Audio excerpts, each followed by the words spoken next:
अखिल पंच परमेष्ठी भगवान की जय। अनंत अनंत से परमेष्ठी भगवान की जय। फुलनायक पार्श्वनाथ भगवान की जय। शांतिनाथ भगवान की जय। शशनायक महावीर भगवान की जय। ओमटेश्वर बाहुबली भगवान की जय। 24 तीर्थंकर भगवंतों की जय। आचार्य श्री कुमकुम गुरुदेव की जय। आचार्य श्री समंतनाथ जी स्वामी की जय। आचार्य गुरुदेव श्री देवनंद जी महाराज की जय। हम गुरुदेव श्री जयगिरि जी महाराज की जय। समस्त आचार्यों की जय। इनकम नौकर महाराजों की जय। राजस्थान जी निवानी माता की जय। श्री रत्नकिरण सावकाचार ग्रंथ की जय। जैन धर्म की जय। जय भगत दिवस महाराज की जय। जय जय। नमस्कार। सामायिक के बारे में चर्चा चल रही थी। गाथा नंबर 57 में 97 नंबर में आचार्य श्री कहते हैं असमय मुक्ति मुक्तम पंचाधानाम मशेष भावेन सर्वर्थ च सामयिका सामयिकम नाम संसंति। क्या कहा? असमय मुक्ति मुक्तम यानी एक निश्चित समय के लिए पांचों पापों से मुक्त होना। हाँ, फिर पांचों पापों का त्याग करना। हाँ, हिंसा झूठ चोरी कुशील परिग्रह, ये जो 5 पाप है इनका एक निश्चित समय की मर्यादा के लिए त्याग करना। किस प्रकार से? कृतकालिक अनुमोदना से। न 5 पापों का त्याग करता, न खुद करेगा, न किसी के द्वारा कराएगा, न जो कर रहा है उसकी सराहना करेगा। हाँ, ऐसा पर कह रहे कि कृतकालिक अनुमोदना से क्या सर्वत्र, क्या कहा? सब जगह मर्यादा के भीतर भी और बाहर भी। पहले में क्या था? दिग्व्रत में क्या था? एक मर्यादा। हाँ, दिग्व्रत में क्या था? मर्यादा थी। लेकिन यहाँ पर क्या सामायिक में है? मर्यादा के भीतर भी और बाहर भी 5 पाप का सावध सभी प्रकार से त्याग है। यहाँ पर कह रहे कि इतने समय के लिए 5 पापों का त्याग करेगा। और कह रहे हैं कि पंचांत 5 वर्ग ये यहाँ पर बात आई। भैया सामयिक वास्तव में है क्या है? ध्यान क्या है? सामयिक क्या है? तो आचार्य क्या कह रहे हैं कि 5 पापों से मुक्त होने, 5 पापों से मुक्त होने। और उसका प्रतिफल क्या है? सामयिक का प्रतिफल क्या है? समता भाव। सामयिक क्या है कि भाई माला फेंकने का नाम सामयिक है क्या? नहीं। 15 मिनट आधा घंटा आदि जो माला फेर रहे हैं बोले सामयिक हो गया? सामयिक का प्रतिफल है। सामयिक क्या है? समता भाव का नाम सामयिक है। दुख में, सुख में, बंधु में, बैरी में, जंगल में, महल में, सभी प्रकार की परिस्थिति में कैसा हो? समानता का भाव हो। राग द्वेष के अभाव का नाम सामयिक है। आत्मा का जो निर्मल परिणाम है ना, उसे क्या कहते हैं? वो सामयिक है। क्रिया का नाम सामयिक नहीं है। और वो सामयिक क्या कि भैया गृहस्थ के लिए क्या कहा कि हमेशा सामयिक नहीं हो सकता। मुनि के लिए क्या कहा? मुनि को सर्वत्र सामयिक होगा उनके पूरे, क्योंकि क्या है? उनको किसी प्रकार का विकल्प ही नहीं है। भाई घर आदि का त्याग क्यों किया? व्यापार आदि का त्याग क्यों किया? ये निर्विकल्प अवस्था की प्राप्ति के लिए। और निर्विकल्पता जहाँ पर है वहाँ पर समता है। ममता तजना, समता भजना ही सामयिक है। और समता तब होगी जब ममता का त्याग होगा। सबसे बड़ा बाधक क्या है? यह मोह बाधक है, यह ममत्व का भाव बाधक है। पर वस्तु के प्रति जो ममत्व का भाव है उसकी त्याग का नाम है। ये समता भाव किस प्रकार से आएगा? समत्व का भाव। समत्व का भाव से क्या समझेंगे? समानता। जो समानता का भाव आता है भैया कोई विकल्प ही नहीं है। क्या भी बाहर में हो जाए, मतलब दुख का प्रसंग आ जाए, चाहे सुख का प्रसंग आ जाए, सामने कोई शत्रु खड़ा है, भाई मित्र खड़ा हुआ है, कैसी भी विपरीत परिस्थिति आ जाए, लेकिन वहां पर कैसा? समत्व का। शरीर से मोह का त्याग होगा। सबसे तो पहला क्या है कि शरीर से मोह का, आप कायोत्सर्ग करते हो ना, कहते ना कायोत्सर्ग करो, तो कायोत्सर्ग किसे कहते हैं? काया का उत्सर्ग, शरीर का उत्सर्ग, शरीर का त्याग। 9 बार नमोकार मंत्र पढ़ा तो क्या कहा कि कायोत्सर्ग। तो जब तक 9 बार नमोकार मंत्र का पाठ कर रहे हो तो क्या करें? काया से दृष्टि हटाना और मंत्र के प्रति एकाग्र चित्त करना। चिंता निरोधो ध्यान, चिंता के निरोध का, चिंता के अभाव का नाम ध्यान है। किसी भी एक विषय पर एकाग्र चित्त होकर के मंत्र है, प्रभु की प्रतिमा है, स्वाध्याय भी कर रहे हैं। देखो ये क्या है ना, कई बार क्या लोग सोचते हैं कि माला फेरने का नाम सामायिक है, कि भाई सामायिक का समय आ गया। क्या कहा? 3 घड़ी के लिए सामायिक है, सुबह में, दोपहर में, दो घड़ी, प्रत्येक 2 घड़ी। तो कितने मिनट का एक घड़ी होता है? 24 मिनट का एक घड़ी होता है। तो 48 मिनट की सामायिक प्रतिमा के धारी के लिए यहाँ पर सुबह दोपहर शाम की सामायिक करो। तुम दिन भर है तो सामायिक कर नहीं सकते, लेकिन क्या था कि 3 घड़ी, 3 समय के लिए 2 घड़ी की सामायिक करने के लिए। और 5 पापों से मुक्त होने की बात, क्योंकि 24 घंटा एक गृहस्थ के लिए 5 पाप रूप भाव चलते हैं। आप मंदिर में आते हो ना, भगवान की पूजा करते हो ना, तो आपको भगवान की पूजा कर रहे हो तो आपको शांति की अनुभूति क्यों हो रही? मन से अंदर से जो ये है ना, विकल्प दूर नहीं होता। आपको अच्छा लगता है ना कि भाई हमने स्वाध्याय किया, हमने माला जाप किया, हमने विधान किया, हमने आराधना करी, तो इन सब के प्रतिफल स्वरूप जो शांति की प्राप्ति होती है, जो सुख की प्राप्ति होती है, उसका कारण क्या है? नहीं कि उस समय क्या हुआ, आपके 5 पाप रूप भाव नहीं आ रहे। आपको अगर शांति ले, आपने आधा घंटा 15 मिनट पूजा करी, तो उसके बाद आपको शांति की अनुभूति हुई, तो आप विचार करना इतनी देर तक है सो मेरे अंदर इस प्रकार के कोई भी भाव नहीं है। किसका प्रभाव है? कि आप जिन देर के निकट थे, आप उनकी पूजा आराधना में लीन थे। जैसे पुलिस स्टेशन में बैठा हुआ चोर है, सामने सुपरिटेंडेंट बैठा हुआ है, उसको चोरी का भाव आएगा मन में? ख्याल ही नहीं आएगा, डंडा हाथ में, उल्टा सीधा सोचे। पुलिस स्टेशन में बैठ करके कोई उल्टे सीधे चोरी विचार नहीं कर सकता। ऐसे ही जिन मंदिर, जिन प्रतिमा या उस समय प्रतिज्ञा संकल्प का परिणाम होता है कि अगर आपकी संकल्प की दृढ़ता है, आप कहीं पर भी, मतलब भाई मंदिर तो बहुत अच्छी बात है, आप मंदिर में सामायिक करो, लेकिन क्या कहा कि आप कहीं भी हो, घर में भी आप सामायिक कर सकते हो, दुकान में भी आप सामायिक कर सकते हो, लेकिन क्या कहा कि भाई इस बात की सावधानी रखना कि ये 5 पाप रूप विचार मन में नहीं आए। कि यहाँ पर लिखा असमय मुक्ति मुक्तम, निश्चित समय के लिए 5 पाप का कृतकारिक अनुमोदना से त्याग का नाम क्या है? सामायिक है। अब क्या कहा कि भैया सामायिक के किस प्रकार से इसको हम धारण करें, तो गाथा नंबर 58 के माध्यम से बताते हैं। 98 का उच्चारण करेंगे। मूर्धरुः मुष्टिवासो बंधन पर्यंक बंधनम चापी स्थानमुपवेशनम वा समयम जानन्ति सम्यग्जाः मूर्धरो मुष्टिवासो बंधम पर्यंक बंधनम चापी स्थानमुपवेशनम वा सम्यम जानति सम्यग्जाः।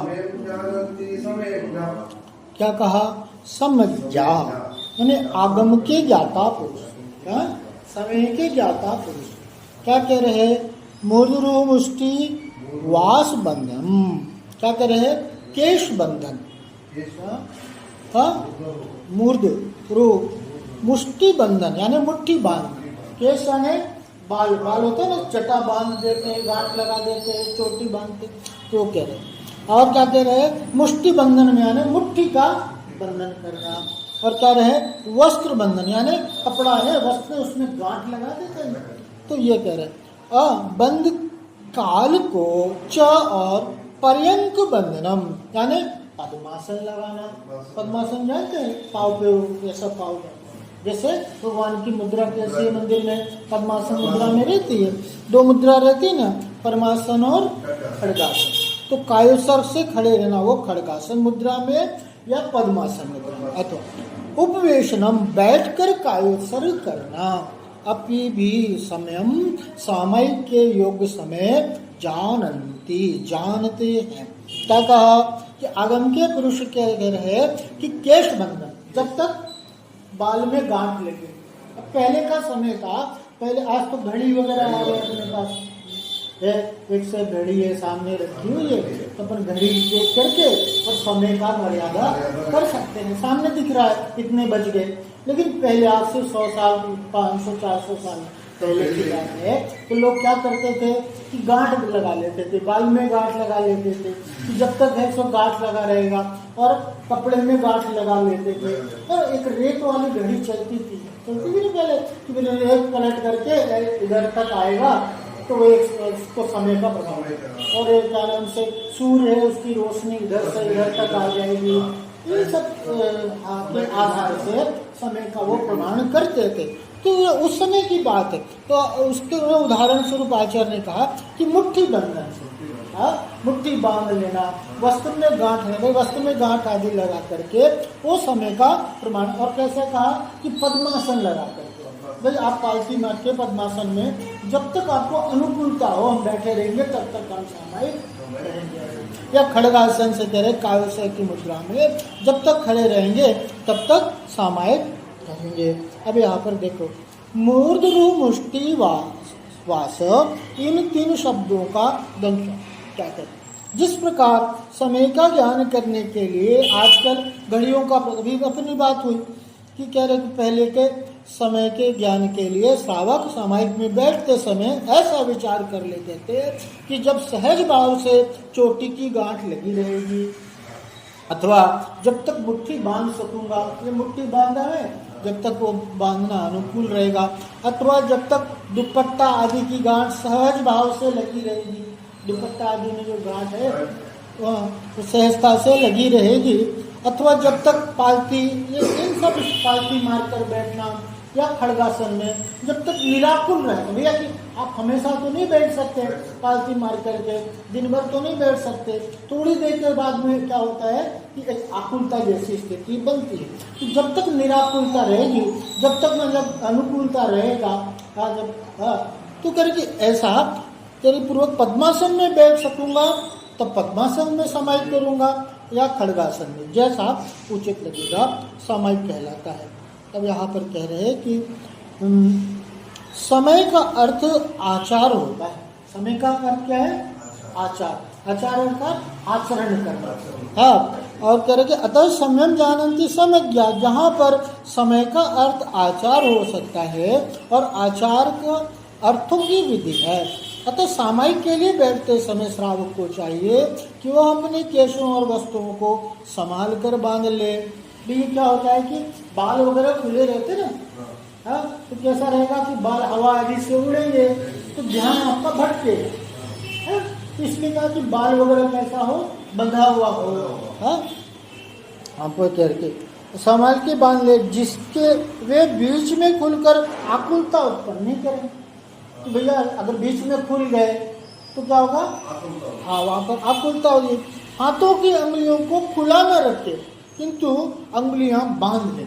क्या होगा? हाथ की उंगली रहती ना, ये खुला नहीं रखे, ये बंधी हुई रहेगी। इस प्रकार से कह रहे थे कि अंगुली को बांध। हाँ, कह रहे आसनों में पालती बांधना, कायोत्सर्ग से खड़े होना अथवा पद्मासन से बैठना। इन 3 आसनों में जिस आसन से निश्चित समय तक निराकुलता हो, क्या करें? पालती मार करके बैठ, तो एक पर ये पालती है, तो पाँव पर पाँव ऐसे चढ़ा करके वो क्या कहलाता है, पद्मासन और खड़गासन। इन 3 मुद्रा में कह रहे हैं कि निश्चित समय तक निराकुलता पूर्वक रह सके उस आसन को स्वीकृत करें। हाँ? भाई जैसे जो आपको अनुकूल लगे उस आसन को क्या करो, धारण करो। हाँ, और क्या करें, सामायिक के बीच में आसन में परिवर्तन न करें। अभी क्या करेंगे, अब ऐसे बैठे थे तो फिर उसमें हिल डुल रहे हैं। क्या है कि मन वचन का, इसको क्या कहते हैं, योग। और योगों की स्थिरता तभी बनेगी जब आप इन कारणों को अपनाओगे। अब आपकी शरीर की हलन चलन पर तो ध्यान नहीं दे रहे, जितना हिल डुल करोगे उतनी आपकी एकाग्रता भंग होगी। इसलिए यहाँ पर क्या कि भाई सामायिक आसन में कोई ये नहीं है, बाध्यता नहीं है। 1 घड़ी 2 घड़ी जितना आपको अनुकूल लगे उतनी देर के लिए आपके अंदर स्थिरता होनी चाहिए। कि भैया आपका ध्यान है ना, एकाग्रचित्त कैसे होगा, हमने जो चिंता है, जो विकल्प है, उसका अभाव कैसे होगा, कि आपके अंदर कितनी स्थिरता आएगी। घर में भी आप कार्य करते हो ना, आप दुकान में आप काम करते हो तो क्या करते हो, मन की स्थिरता नहीं है तो अब आप नोट गिन रहे हो, अब नोट गिन रहे हो तो ध्यान भटक गया तो क्या होगा, एक का ज्यादा या कम गिना जाएगा, फिर दोबारा गिनते।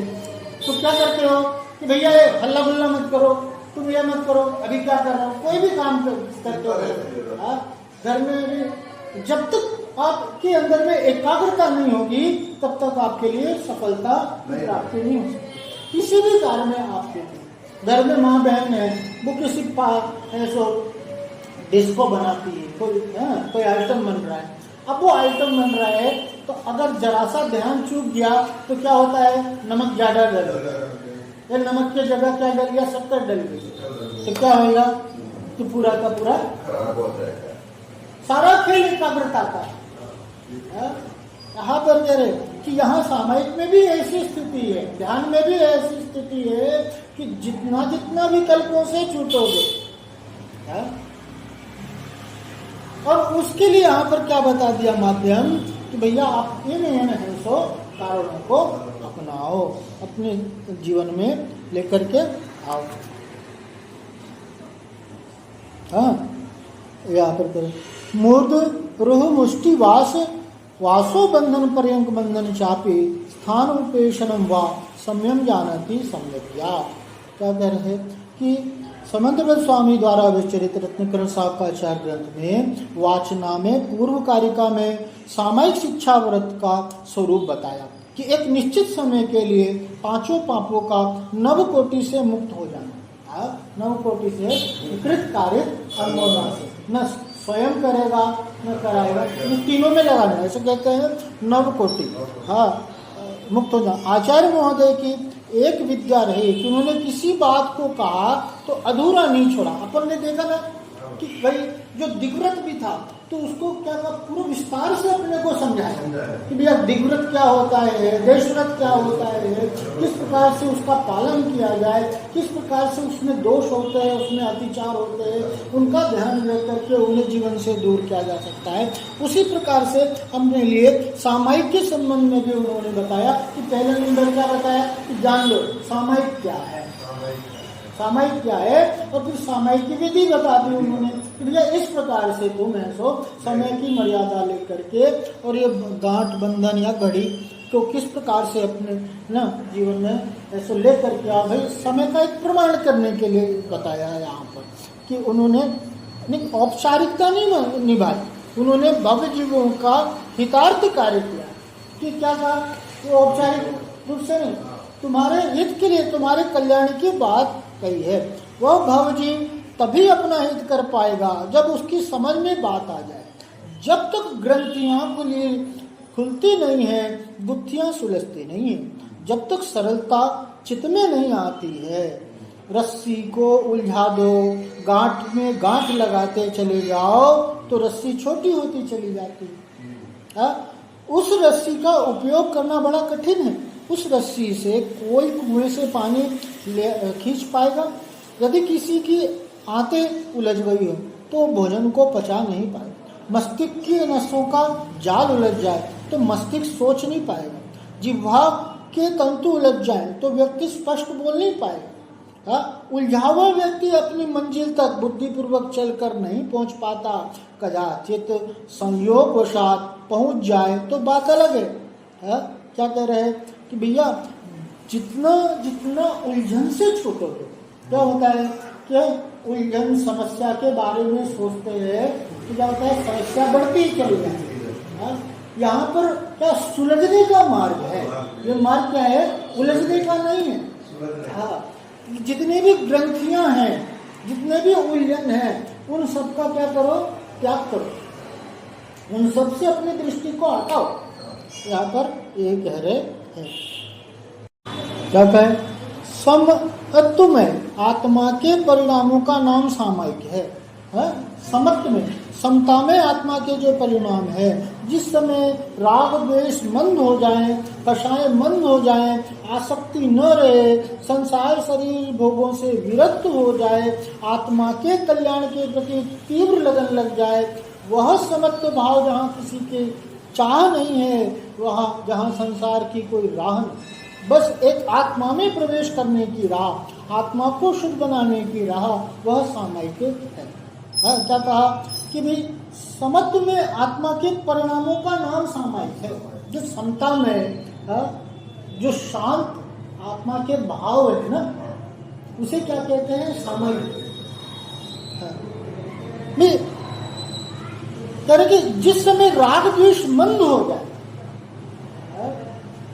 आप धर्म करते हो ना, तो ये किस बात की सूचना है, आपके धर्म के भाव क्यों हो रहे, आप मंदिर में क्यों आए, आप माला पहनने क्यों बैठ गए, आप जिनवानी की साधना करने क्यों बैठ गए, क्यों बैठ गए, नहीं तो शायद की मंदता नहीं होगी तब इस परिणति होगी नहीं। ये किस बात की सूचना दे रहा है, आपको स्वाध्याय में मन लग रहा है, आपको स्वाध्याय में मन लग रहा है, आपको भगवान की पूजन आराधन में मन लग रहा है, ये किस बात की सूचना है, आपके अंदर अभी कषायों की मंदता है, और इन क्रियाओं के माध्यम से वो मंद अवस्था और मंदतर अवस्था को प्राप्त और मंद होती है। कषायों की तीव्रता में ये धर्म के भाव नहीं होते। मंदिर क्यों अच्छा लगता है, मंदिर क्यों अच्छा लगता है, भगवान की पूजा आराधना करना क्यों अच्छा लगता है, भाई घर में भी बैठे थे ना, वहां पे आप क्या दिक्कत थी, वहां से उठ करके मंदिर में क्यों आ गए, कितनी सुविधाएं हैं, जो चाहो सो है, यहाँ तो कुछ भी नहीं है, प्यास लगी तो पानी का भी नहीं है, वहां तो गए और फ्रिज खोले और ऐसा पानी पी लिया, जब मन में आए तो टीवी चला करके टीवी देख लिया, सबको तो सुविधा है, लेकिन मंदिर में क्यों आए, कि जो बात थी ना घर में क्या, घर परिवार, ये टीवी आदि, ये बच्चे वगैरह, दुनिया भर की जंजाल झंझट, उन सब के बीच में रह करके आत्मा का ध्यान नहीं किया जा सकता। मंदिर में क्या है, एसी लगा हुआ है क्या, फ्रिज है, टीवी है क्या, इसलिए कहा कि ऐसे स्थान का तुम चयन, मंदिर में इसलिए आया व्यक्ति, और मंदिर में आकर के भी अगर ऐसे भाव हो तो फिर क्या अर्थ है। अपने अंदर यह बात की सावधानी रखनी चाहिए कि मेरी सोच की दिशा किस ओर जा रही है। समता भाव मतलब का नाम सामायिक है, जितना जितना राग द्वेष का अभाव हो जाए। मोक्ष कहाँ है, मोक्ष कोई ऐसा कोई स्थान है जहाँ पहुंच जाएंगे, वो स्थान पे बैठ जाएंगे, वो मोक्ष हो गया।